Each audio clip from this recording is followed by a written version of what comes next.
Hi, welcome to the Pen Prescription. I'm Dr. Chris. I'm a double board certified physician, a mom, and a fountain pen enthusiast. As a disclaimer, this channel is not intended for medical advice. I do have something exciting for you today. We're going to do a comparison of two pocket pens, the Kaweco Liliput and the Schon DSGN Pocket 6. We're going to go over the technical specifications of these two pocket pens.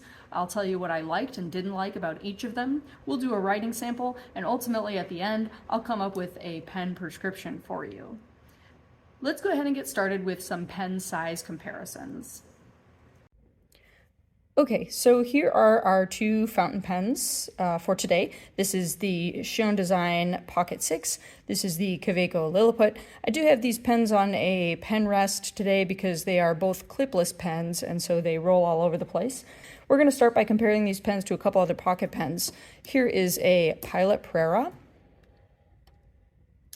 Here is a Pilot E95S. And here is the Esterbrook JR. So you can see that these pens are significantly smaller than pretty much any other pocket pen on the market, at least, these ones that I've shown you here today. And then here we have the absolutely ginormous Lamy Safari. That's a joke. This is a pretty standard size pen. And the similarly ginormous Pilot Metropolitan. So hopefully that gives you an idea of just how teensy-weensy these pens are that we'll be discussing today. Let's go ahead and move on to the technical specifications and my review of the Kaweco Liliput. Okay, so I have the limited edition green, which is made from aluminum here. You can see it says Kaweco Collection on there, which is what tells you that this is part of the limited edition, and the finial has the Kaweco logo painted on it there. Nothing on the other end except some posting threads. We'll get to that.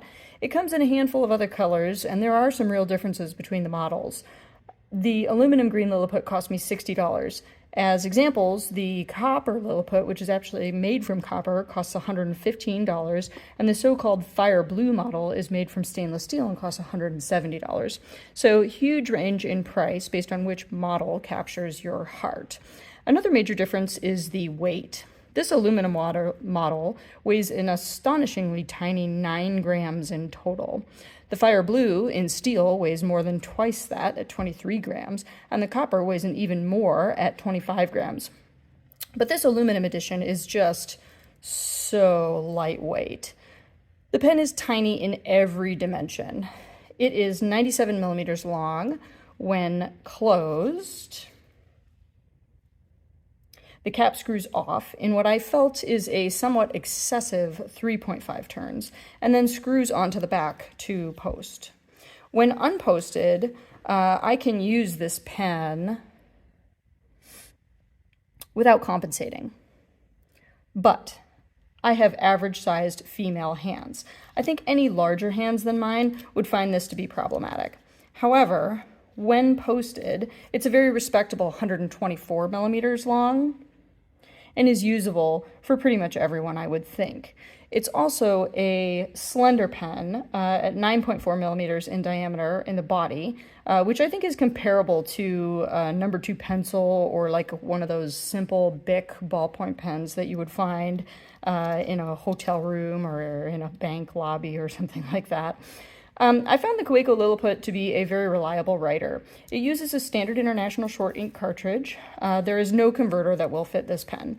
Even the Kaweco mini converter is too long. I learned that myself the hard way. So you have to use a standard international short converter with this pen, which of note, you can fill that with an ink syringe if you do want to use bottled ink, but you have to have an empty ink cartridge in order to do that. It's a very reliable writer. It has a small stainless steel nib, which is available in extra fine, medium, broad, and double broad. Mine's a fine here. The nib is smooth, and I had this thing in my purse for about 2 months. I didn't use it for up to 2 weeks at a time, multiple times, and it never once hard started. It's been a remarkable little pen in terms of reliability. One negative thing I have to say about this pen is that it's so small, it can be hard to find in your purse or your pocket. You might forget it's there, as I did. It does have a separately sold clip available for $7, which I don't have. And that may solve the pocket problem, but I don't think it'll solve the purse problem, as most purse pockets are too thick for a pen clip to manage. It's also too small for most pen cases. It would drown in a pen sleeve. And in a case like this one that I have here, which is a Galen leather 5-pen case, it's too small for the pen loops. So you can see I have a couple other pens inked up here, don't mind those, but the pen is too small for the pen loops. If you did have the clip, I suppose you could probably clip this onto the pen loop and that would secure it. But yeah, you can see how this would be a problem. If you do want a tiny pen, this is your guy, but it's almost too small. That being said, let's now talk about an even smaller pen. Well, smaller in some dimensions anyway. This is the Schon DSGN Pocket 6 fountain pen. It's amazing. I have it here in the dark matter finish, which is kind of a navy and purple pattern on a dark gray and black sort of background. This pen is also made of aluminum like the green Liliput. Let's talk length first. When capped, this pen is even smaller than the Liliput at 90 millimeters. Remember, the Liliput is 97 millimeters. Now, this pen is also a screw cap, but it requires only 2 rotations compared to the Liliput's 3.5. When unposted, with my average female-sized hands, I can write with this pen, but I have to try, let's say. It's not effortless. But the thing that I find impressive about this pen is that while it's shorter than the Liliput while capped, it's longer than the posted Liliput when posted. It screws to post, like the Liliput, and ends up at 132 millimeters long compared to the Liliput's 124 millimeters. It's girthier than the Liliput, 12.6 millimeters in diameter, compared to the 9.4 millimeters in diameter of the Liliput. One thing I would point out is that if you are using a pen case like I showed earlier, the Galen leather 5-pen case or something similar, this pen's girth allows it to actually seat in the pen loop nicely, and it is secure here. So that is one advantage over the Liliput as well, is the ability to use it in a pen case. Although I suppose some people might argue that it's a pocket pen, it's supposed to go in your pocket. I would say that because it is girthier, it is more difficult to lose in your pocket or in your purse. You'll be able to find it easier.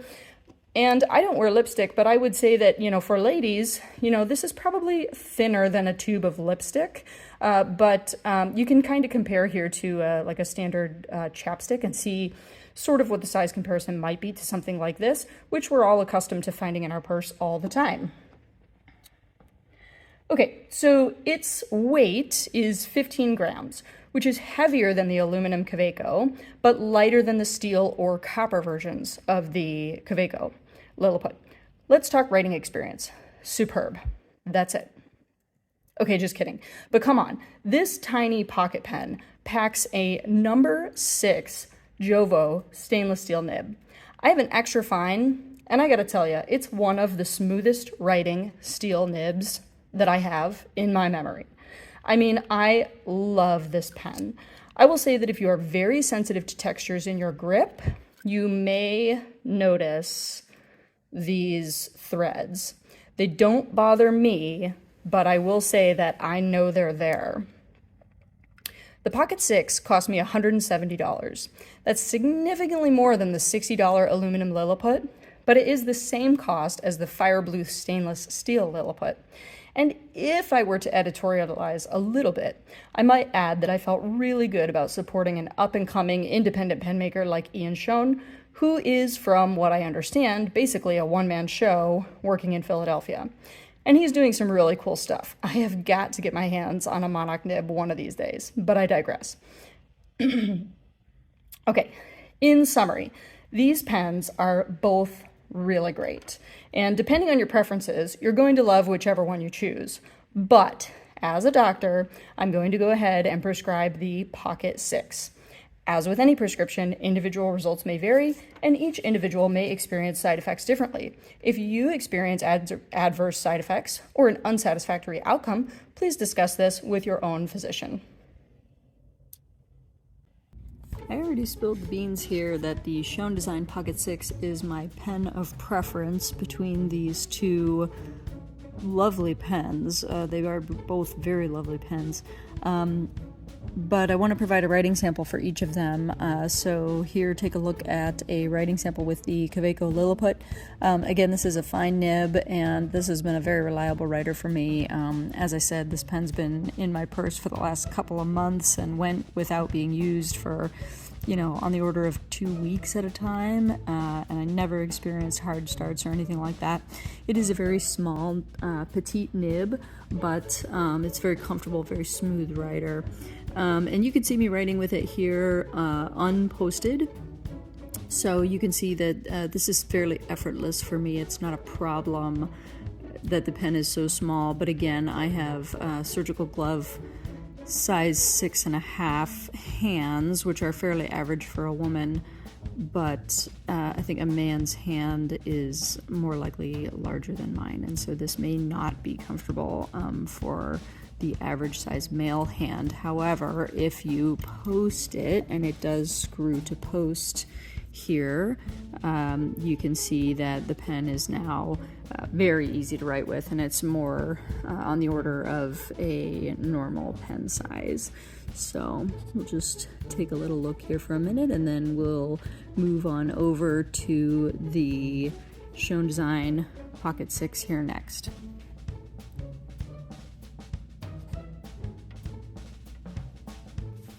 Here's the Schon DSGN Pocket 6 writing sample. I'm using Pilot Iroshizuku Yamabudo ink in this extra fine nib, and I would reiterate that this is an incredibly smooth writing experience even for an extra fine steel nib. Really quite impressive.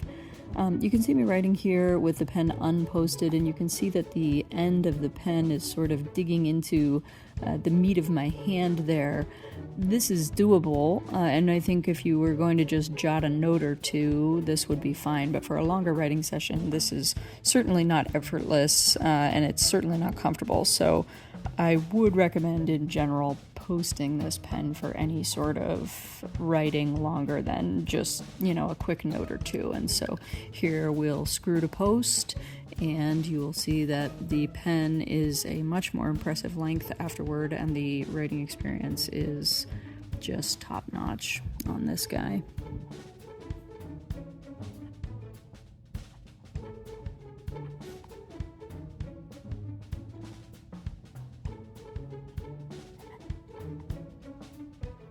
So without further ado, we'll go ahead and fill out the prescription for you here today. Between the two really top-notch options that we have for minuscule fountain pen, the Schon DSGN Pocket 6 will be the pen I would write a prescription for today, and so we will go ahead and do that for you.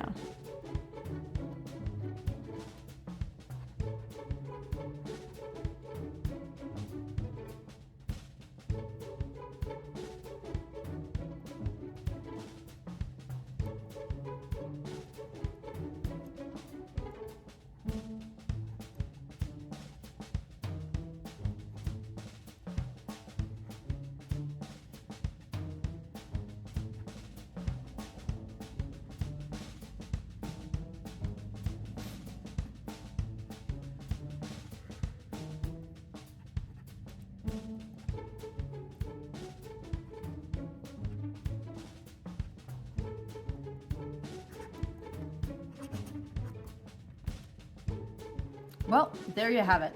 I hope you enjoyed today's review of the Kaweco Liliput and the Schon DSGN Pocket 6 fountain pens.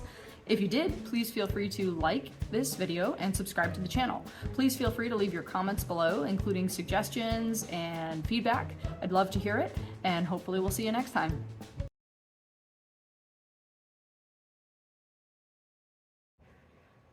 So there you have it. I hope you enjoyed today's review of the Kaweco Liliput